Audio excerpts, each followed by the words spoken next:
Hey everyone, this is FixReef, and today we have a new unit in for repair.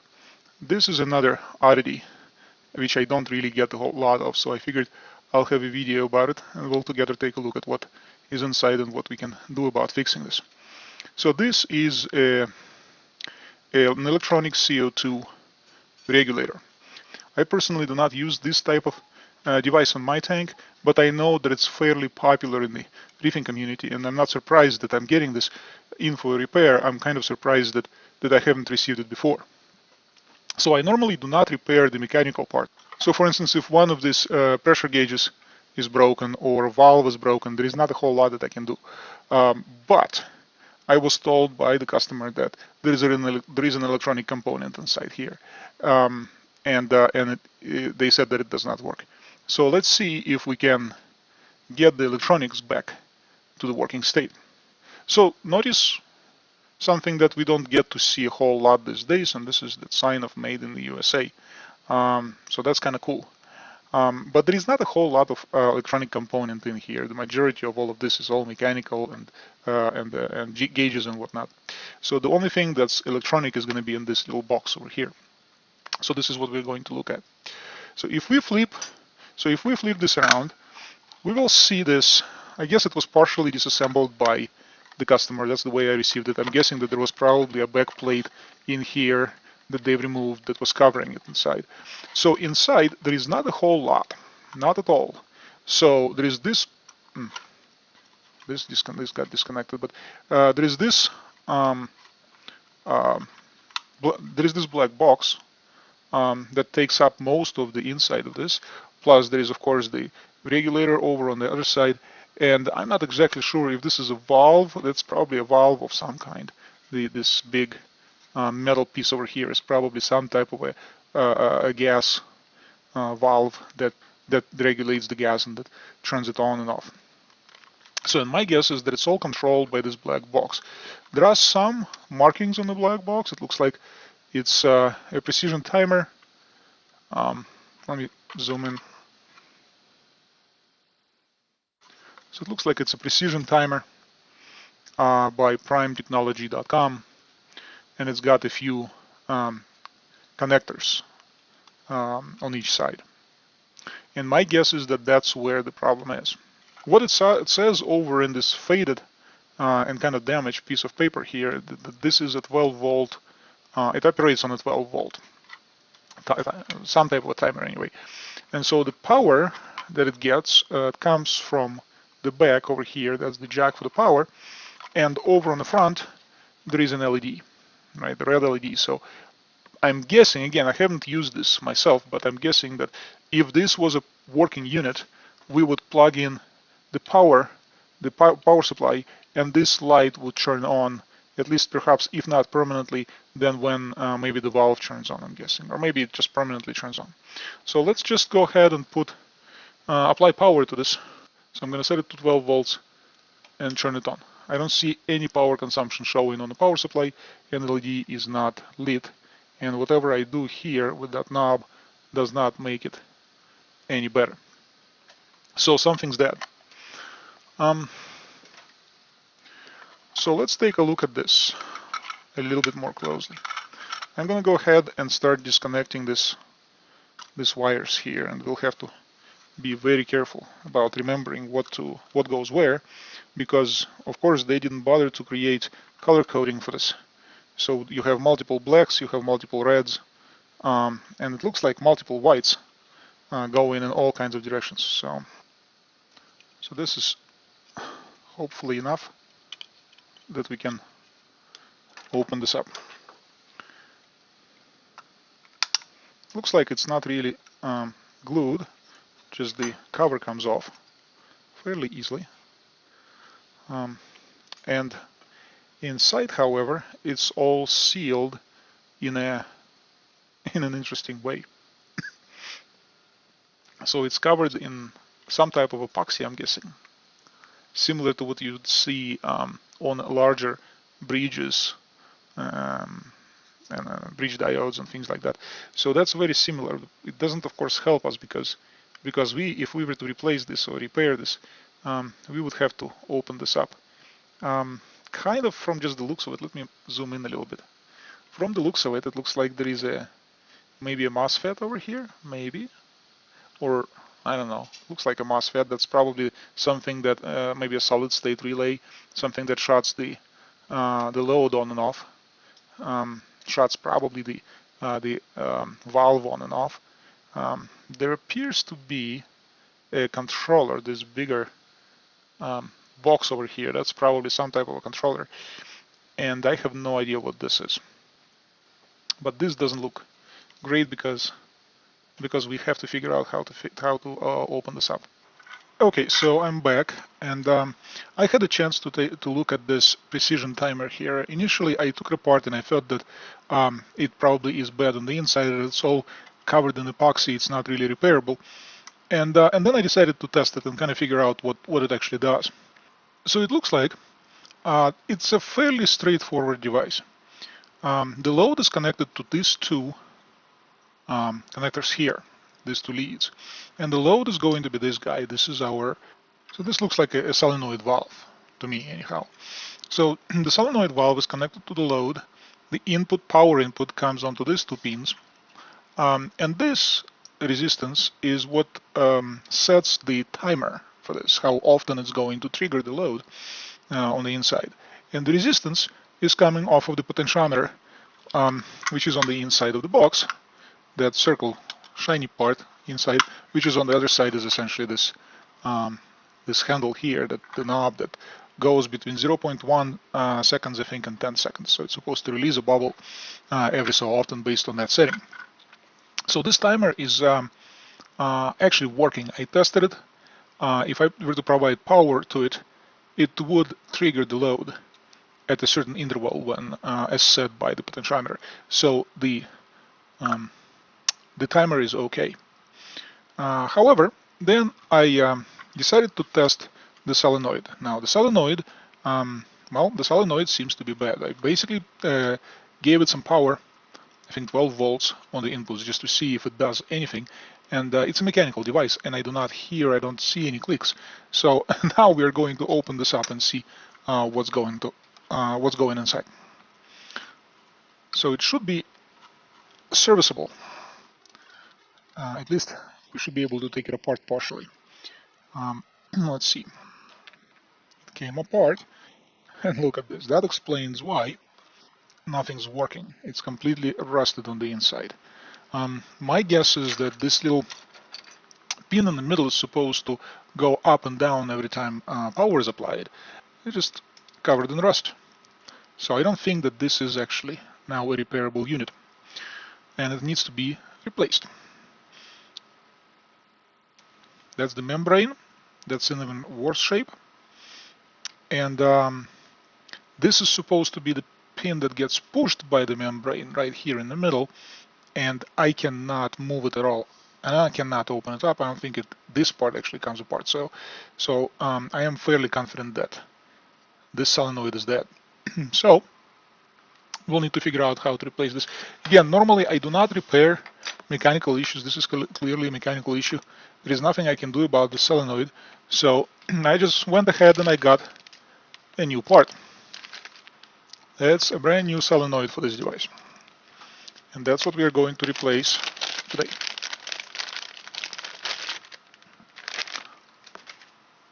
All right, the new one looks like it comes with tubing already on the output and nothing on the input. So we'll need to first figure out how to attach. This is a quick connect over here. We need to move that into the solenoid. Looks pretty straightforward actually. Comes off. It's just hand tightening. Good or no good, I'm not sure, but let's put it back in place and tighten it.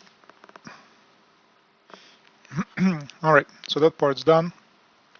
Now, as far as the wiring goes, those are very long leads. I don't think I will need leads this long. We'll need to disconnect this. So I'm not sure if polarity actually matters. It probably doesn't, but I'm gonna go ahead and mark polarity on this anyway, just in case I don't have to worry about it. So the lead on the left seems to be connected to the red wire, and the lead on the right is connected to the black wire, which is ground. So I'm going to mark the side red so that I know on the new one where to put which wire goes where. All right, so the rest is supposed to be fairly straightforward. See if I can take this apart and either recrimp it or just use a new connector. I more than likely will have to use a new connector on this.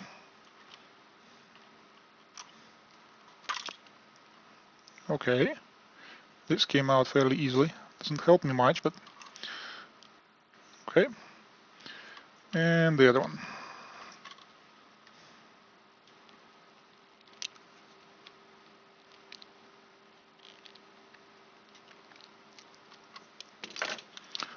That's much easier.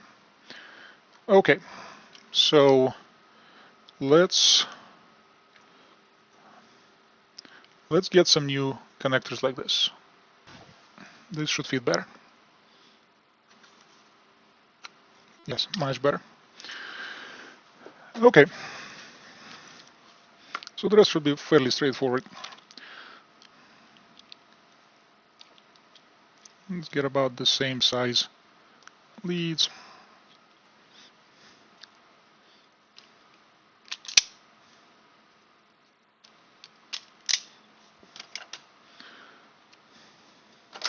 Actually a little longer.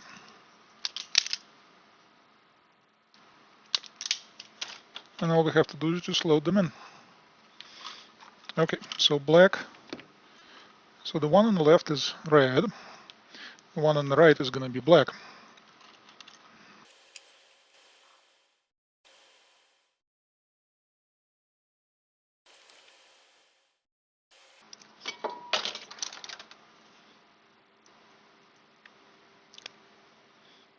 I like to not mess around with this.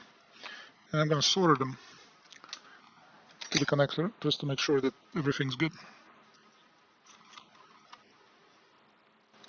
And the reason I'm doing this way is because I don't really like the fact that the wires are so thin and the opening for the crimp connector is so large. I'm always worried that it's gonna detach at some point. So we're gonna make sure that it doesn't. And now that's not going anywhere, and we'll still crimp them at the end. Okay. Once it cools off, it's ready to crimp. Perfect. Crimp it now.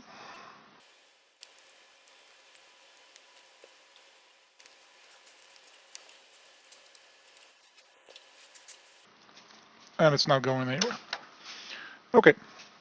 So like I said, the way to, well, actually, let's see if we can test this now before we even hook it up. So I'm going to set my power supply to about 12 volts. I'm going to try to give it about 12 volts straight into the solenoid and just see if it does anything. All right. I'm not sure if polarity matters, but we're going to maintain polarity as best we can. I'm going to grab this. Is going to be my negative. This is going to be my positive.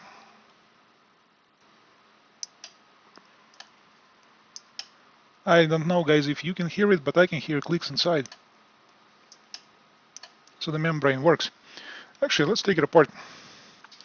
Let's see how much different it is.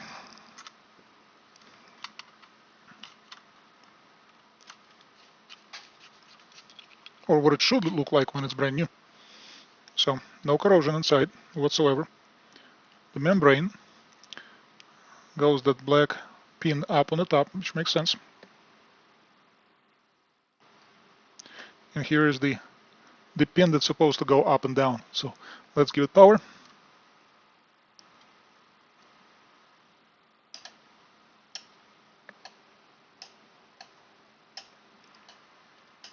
Oh, it energizes but doesn't actually go up.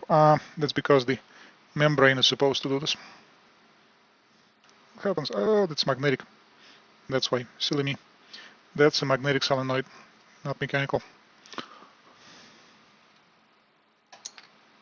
Jumps.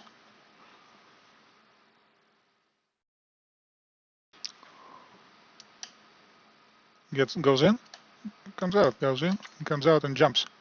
And that's how the solenoid is supposed to work. Oh, very cool. Learn something every day.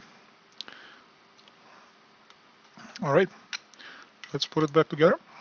Now, all we have left, a couple of things still. So all what's left is just connect the tubing where it belongs, connect the solenoid in, install everything else.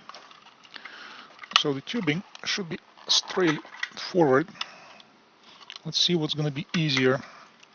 This is already loaded, so I'm probably going to take it off of here.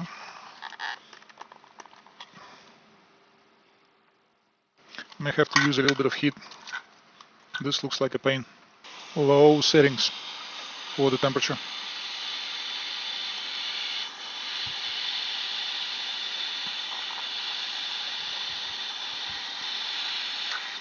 And it comes off.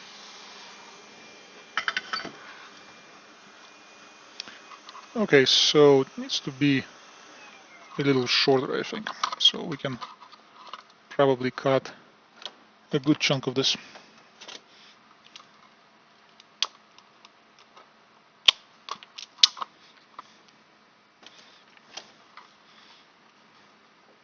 Feed it back in.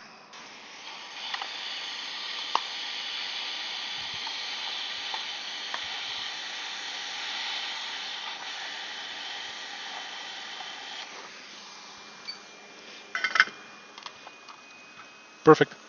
Went all the way in, and once it cools off, it's going to be very, very tight. Okay, the solenoid goes back, so we'll have to remove this. And it goes back like this, and back into the unit. Now connecting the relay back, or the timer. Alright, so this kind of looks like a mess of wires, but there is some logic to it. So once again, there is power input. So power input, negative and positive, coming from here. Here is the negative, goes straight in. And I know that they had it bent, so I'll have to eventually bend it properly. Yeah, it's getting loose. That's not good.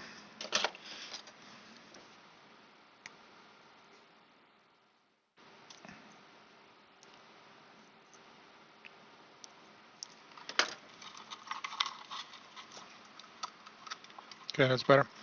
So the positive from here feeds a bunch of things. It feeds the potentiometer, it feeds also the solenoid. So that bunch of wires go in here.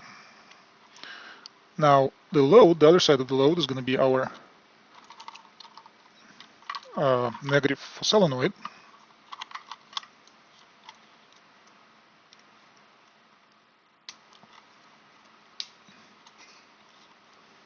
I like how tight these new connectors are.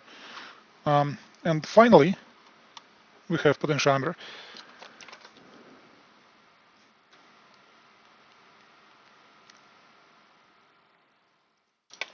On potentiometer, I'm going to put black on the left side and red on the right side. Alright, before we install it all together, let's plug it in, give it a whirl. I can hear it beeping already. My plug is not the best. It's a little too thick for this. Here it is.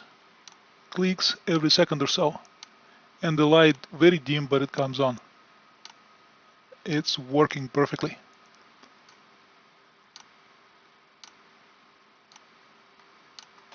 Hey, I think we fixed it. Okay, so let's bend it back together. And this is loose as well. Why are they so loose?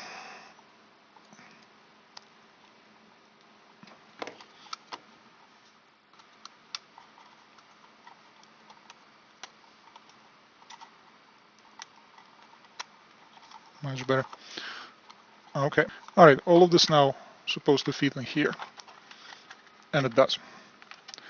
And that's it. The cover goes on top. And this carbon doser is now repaired. Well, I guess we learned something today. So solenoids can rust on the inside. My bet is that some water got into it. Or maybe the CO2 was had moisture in it. I'm not sure, but likely some water got into it that destroyed this magnetic solenoid. Learned that this is actually not mechanical, it's magnetic, and the membrane operates based on magnetic energy whenever the solenoid turns on. Either way, this is now trash, and this unit is now working.